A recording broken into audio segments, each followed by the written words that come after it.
Tornando-se uma economia aberta e começando a fazer comércio com o Uruguai, a Argentina iria se especializar na produção de aparelhos eletroeletrônicos.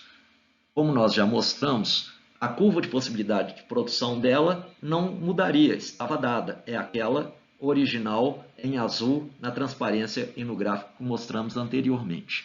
Mas agora, seu consumo pode subir pela troca no mercado internacional.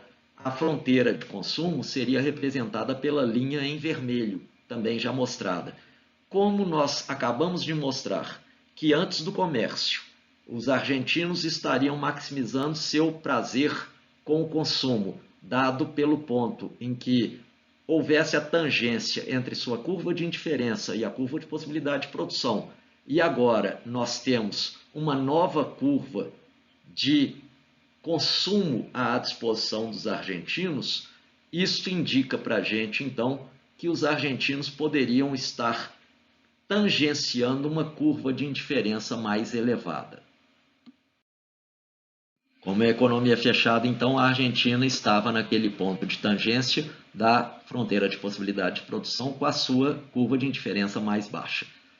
Este ponto permitia a ela ter acesso a uma determinada quantidade de alimentos e de aparelhos eletroeletrônicos. Quando ela abandona, abdica de produzir alimentos e se especializa em aparelhos eletroeletrônicos e vai à troca, dados os preços internacionais já estabelecidos, a gente percebe então que sua fronteira de consumo se amplia. Se a sua fronteira de consumo se amplia, ela vai atingir um novo ponto de tangência de uma curva de indiferença mais elevada, mostrando que os argentinos estão agora com um nível de satisfação maior. E o que a gente percebe aqui?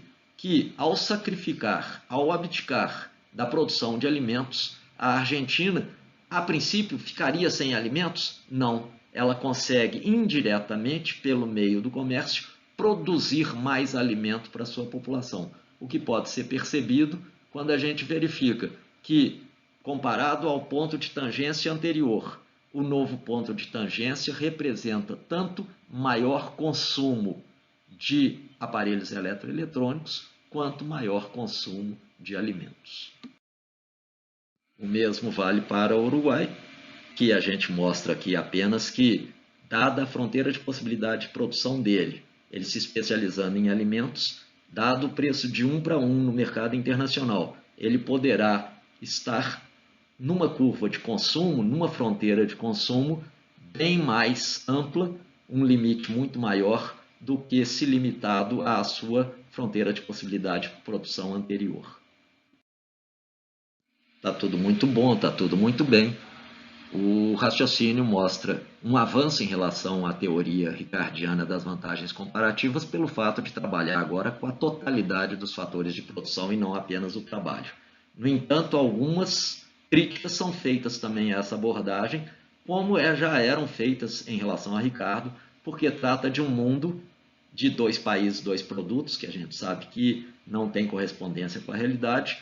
É dada a ideia ou a hipótese de que dentro de um país os fatores de produção podem mudar de um setor de produção para o outro, pode deixar de produzir alimento e ir para a produção de aparelho eletroeletrônico, voltar para a produção de alimento, mas os fatores de produção não têm mobilidade internacional, ou seja, eles não mudam de um país para o outro.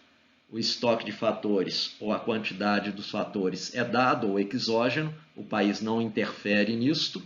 Além disso, os países usavam tecnologia de produção diferente. Então, na Argentina, a técnica de produção para fazer aparelho eletroeletrônico era diferente daquela adotada no Uruguai.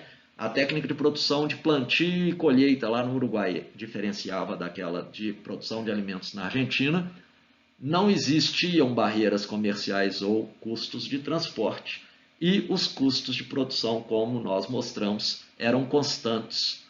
Os custos de oportunidade constantes, o que levava a fronteiras de possibilidade de produção sob a forma de uma linha reta, o que eram críticas que deram origem ao desenvolvimento da abordagem neoclássica.